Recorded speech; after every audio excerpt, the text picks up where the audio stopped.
He teaches people to become millionaires. Today, hear his money-making secrets. It was life-changing and just woke me up. Went from 48 to 100,000 1 year.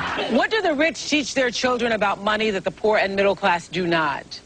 Robert Kiyosaki teaches people to be millionaires. He teaches people to be millionaires. That's how he earned the nickname the millionaire school teacher. And he says that the rich have a very different way of thinking about money that anybody can learn. His book, Rich Dad, Poor Dad, has been on the New York Times business bestseller list for 8 months, and his unique advice may change the way you look at your money. This is a really important show. If you like money, if you need money, if you'd like to have some money, this is a show for you. Take a look. I've been rich and I've been poor, and I like rich much better. I found out that the secret to success is not hard work or luck. I found a new way of thinking that works for me. Do you remember these here? These are nylon and Velcro surfer wallets. When I was 26, I began marketing these products worldwide, and that's how I became a millionaire before I was 30. Besides building businesses, I also invest in stocks as well as real estate. I was able to retire at the age of 47. Today, I teach other people how to build businesses or to be investors. I must say I owe much of my financial success to a man I call my rich dad, who was my childhood best friend's father. He made me realize that there's a very big difference between what the rich teach their kids about money, that the poor don't teach their kids about money. My real dad, or my biological father, was the head of education for the state of Hawaii. I call him my poor dad simply because he was a high-paid government official. He made a lot of money, yet at the end of every month he was broke. My rich dad, on the other hand, was my best friend's father, and he ultimately became one of the wealthiest men in the state of Hawaii. And by the way, my rich dad was a high school dropout. One dad had a habit of saying, "I can't afford it." My rich dad, on the other hand, forbade his son and I from ever saying, "I can't afford it." My poor dad always said, "Our house is an asset, and it's our largest investment." My rich dad said, "Your house is not an asset, it's a liability, and if it's your largest investment, you're in financial trouble." My poor dad believed in job security. He said, look for a company that had excellent pay, good benefits such as medical, vacation, and other types of perks. My rich dad said that that entitlement mentality kept people financially weak and financially needy. My poor dad always said, find a safe, secure job and work your way up the corporate ladder. My rich dad said, why not just own the ladder? I decided to listen and learn from my rich dad. The rest is history. Well, let's go through some more of Robert's points about what he says. The rich teach their children that the poor and middle class do not. Main difference, you say, between the rich and poor lies in what we teach our children about That's money. Correct. Really? Very much. And it's a mentality. It's a total way of thinking, right? Exactly. Yes. And it's really easy to change if you're willing to change the way you think. For instance, my poor dad was a very good man. For Japanese, he was 6'4", very smart, academic genius. But he always said to me, you know, go to school, get good grades, get a job, and work hard. Save money. And my rich dad said, well, if you want to be rich, that's not the way you do it. And instead of working for money, my rich dad taught me how to have money work hard for me. And that's why I've only had a job 4 years of my entire life. Other than that, I'm building companies or I'm investing, and that's all I'm doing. Well, the subject of money is taught at home, not in school, you say, because most of us learn about money from our parents, and it's only good if you have a rich dad mentality. My message to people is, you know, why struggle for money when you don't have to? You know, it's that really simple if you have good advice. The problem is money is not taught in school. And so what we do is we oftentimes follow in our parents' footsteps. We may do different jobs, but we oftentimes follow in the same financial patterns. And my rich dad used to say, you know, he says, you can't end poverty by giving somebody money. Giving a poor person money keeps them poor longer. Yeah. And that's what breaks my heart, because I want to help people change the way they think about money. That's all it is. Yeah. And I think one of the most important things is that I noticed between my rich dad and my poor dad was the vocabulary. My poor dad was a PhD in education, very smart man, but he had the vocabulary of a school teacher.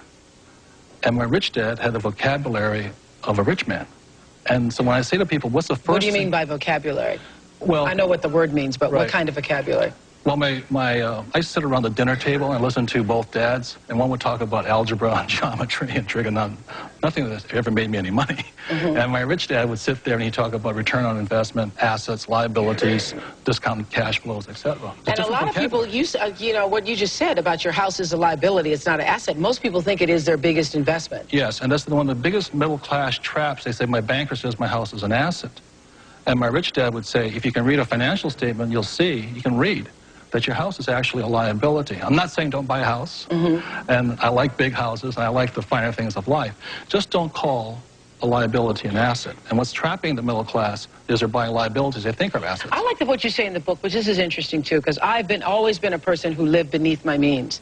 Now it's kind of hard to see, it doesn't matter. But I've always been a person who, because I just was reading about how the Chevy Chevette was the worst car, one of the worst cars ever made, and I had one of those little tin cans because that was the thing that I could pay cash for and not have to, you know, pay interest and so forth. So I've always believed in living beneath the means until you could really afford to pay for stuff, mainly because I hate bills. Just hate bills. And you say one of the mistakes that middle class and poor people do is they try to look rich. So those are the first people to go buy the furs, the diamonds, the big TVs, and all the stuff, correct? Right. My rich dad called it looking good and going nowhere. Love that. Yeah. My grandmother used to call it not a pot to piss in. But anyway, that's what I said. Kind of the same thing. I'm glad you said that. You heard that too. Okay, they'll edit that somewhere. But anyway, it's the same principle. You have all this stuff. I know when I see people out and they got all the stuff and all the things and but then when they go home, what? They have bills. They have bills. And they worry and their health goes down and, you know, it's not worth it. The thing that I think most people don't realize is that there's only two kinds of money problems, basically. One's not enough money and one's too much money, and they're both problems. And you really you have to know how to handle too much money, as I'm sure you do right now. Otherwise, if you... Watching it all the time. Had a bad week last week. Yeah. But it's a different problem, Yeah, it's a different kind of problem, yeah. So when you have no money, you have to have a plan to eventually have plenty of money. And then when you have plenty of money, you got to shift plans. Yes. And so that's why people who win the lottery all of a sudden get all this plenty of money, and they go broke again. And overwhelmed by it. Right, and they go because they've never understood how money worked. Paul Rogers says he changed from a poor dad to a rich dad and now wakes up every day with a new outlook on life. Here's what Paul's story is. Paul Rogers, a divorced father of two, was making $48,000 a year as a firefighter and living paycheck to paycheck. By the time I'd paid the house payment, the child support, the car payment, food and utilities, with the two kids, it was really tough. Last year, Paul discovered Robert Kiyosaki's financial plan. He stresses three main things. Number one, set up a home-based business. Number two, get control of your taxes. Number three, take that extra income and buy more assets with it. He followed the steps and set up his own home-based business. It was easier than he thought and only cost him $300. With that extra income from his new home business and a pay raise from the firehouse of $300 a month, he started to buy homes that were in foreclosure. You can purchase them under value, go in, carpet, paint them, fix them up, turn and sell them, and even make more money. With the money he made from selling those houses, Paul bought stocks, mutual funds, IRAs, and even set up an educational account for his children. It has changed my outlook on life because this has given me more time freedom with my kids and more financial freedom. And the best thing is my income's gone from about $48,000 to a little over $100,000 in a one-year period. Wow. Wow. I bet you're impressed with yourself. I'm impressed with Rich Dad, Poor Dad in the book. It's just an unbelievable book. You're going to have a great response from all your viewers on this. Really, you sound like an infomercial, but we're not. So it obviously has changed your life, your outlook, and what you will now pass on to your children. Yeah, really, the educational system that I had growing up didn't teach me about debt, credit card debt, liabilities, college loans, you know, getting that fancy car right out of school. But what Britt and Chelsea are learning now is that, hey, you know, make your money work for you, don't work for money. So it's been a big life-changing experience for me. So what exactly, because now people are going, what exactly caused you to go from 48 to 100 in a year? Well, that's a very good question. I think what it was, number one, I sat down and I actually wrote out what my goals were and what my dreams were, and I had never done that before. And when I actually wrote those on paper, I said to myself, well, how am I going to get there? What do I need to do? And that's what probably a lot of the viewers are going to say, yeah, this all sounds good, but tell me the answer. Well, the answer for me was I set up a home-based business. By doing so, it only cost me $300. I'm generating income from that and taking that income, buying real estate, put it in to the stock market, stuff like that. Buying more assets in my life and having my money work for me. But you also kept your other job. I'm still a full-time fireman. I plan on keeping that. I thoroughly enjoy my job. Yeah. We love firemen. Yeah. Have me on the singles show. Yeah, I will. Wait a minute. You don't need to. Yeah. I'm here. You don't need a show. Call the Oprah show and give me a call. Okay. So your whole life has changed? Yeah, pretty much. I've got just a great outlook. I mean, when I wake up every day now, it's just like there's all kinds of opportunity out there. But it's really taking that first step and saying, you know, why am I here? You know, what do I want to do? Where do I want to go? Well, one of the things you say is that the poor pay their bills first, the rich pay themselves first. That's a really tough one, but it makes people kind of crazy. Yeah. Because, the richest man in Babylon says pay yourself first. But what most people do is they pay their bills first and they never pay themselves anything. And that's a discipline I had to get into, was I'll always pay myself first, even when I had no money. And when I have all these bill collectors calling me, I use them as inspiration. You know what I mean? Really? Oh, when they're hounding, the government's hounding you, bill collectors calling, because I've been broke, so I can understand what it feels like to be broke. When those guys are calling you, instead of, you know, shrinking and going into the shell and eating my pizza, yeah. I use it as motivation to go out and make more money. So I use my bill collectors as motivation, and that's why I paid myself first, even though sometimes I wasn't paying. What would you pay yourself? I always bought assets. I'd buy a house or I'd put money in the bank and things like this. But it was just a habit. Exactly what you're talking about. It's up here. It's about changing the way you think. That's what the whole book is about. That's it. Because we're our biggest asset, we're also our biggest liability. We are. Yeah, we are. I know. Yes. I read that. Thank you. Okay, during the commercial break, you said what? Stand up, say it again. You say that you can pay yourself first, pay your bills second, but if you do that, you still can't afford to buy a house. You say you bought a house. How am I going to get somebody to loan me the money to buy a house when I can't when I can't fully pay my bills as I'm paying them now? When I'm paying the minimum payment, let's say that. He doesn't understand the principle of pay yourself first. Loan? He's with a lot of people out there who are saying, look, I got the bill collectors calling, I'm scared to answer the phone because I don't have the money. So how am I going to now give myself money first when I got these people knocking down my door? That's what all these people are shaking their heads to. Right. They're thinking easy for you to say from where you're sitting now. Well, I sell. I'm a salesman. I go to work every day and I try to sell more and more and more to make more and more money, but that money's still going to my bills, so I'm not getting called by the credit collectors. One thing that Paul said right there, he starts a home-based business. The tax laws are written against, tax laws are not equal. And if you want, what I'm saying is got to get educated here.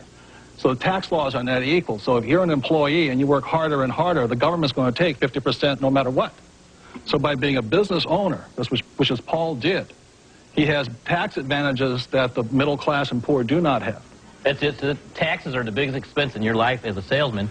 The more money you make, the more the government takes. So get control of your taxes first by setting up a home-based business. Take that tax savings now, pay down debt, and buy more assets in the real estate. And you said, well, I've got credit problems. I'm not going to be able to get a loan. Find a motivated seller. Find owner financing. There's all kinds of opportunities out there. Most of society, though, will watch this show and then they'll go back to just sitting at home at night. You really have to change what you're doing in your life. If you're not happy where you're at financially, you've got to do something drastically. Just saving money and investing is not enough. There is a complete mindset that goes on. I think that's what these people who came... Paul was saying, because we all have the mentality in this country, yeah. You work harder, they will pay off in the end. It does not, because the government always gets theirs. Right, yeah. and then the real estate is the least taxed income you can get. So when my wife and I were struggling, we saved $6,000, we bought that house. Thing went from $46,000 to $105,000. We had $50,000. But I think when people think of real estate, they think about the house that they would want to live in. So That's you start out buying something that you wouldn't necessarily want, and you use that to build more income. And that's what she did. She bought 7. Build more income. That's my idea. I want to buy a 3-flat, live in the basement, rent off the top two apartments, Good, you're thinking. Have them pay my mortgage for me. Good. But I still need to come up with the original capital to buy the place. That starts with paying yourself first. Hey, Oprah. that's what people should be teaching in school, because I swear to you, we've all been taught be responsible, pay your bills first so that the people don't, you know, call you or not harassing you and so forth. What were you going to say, Paul? I would say I was dealing with the real estate, what Robert's talking about, but for $300, I set up a home-based business. Anybody in this room can do that, and you're going to save money on your taxes, number one, while you're generating income on your business. Once you've got that income coming in, you can do all the real estate that you want then. So it's really just getting out there and looking at the different opportunities. $300 investment can't be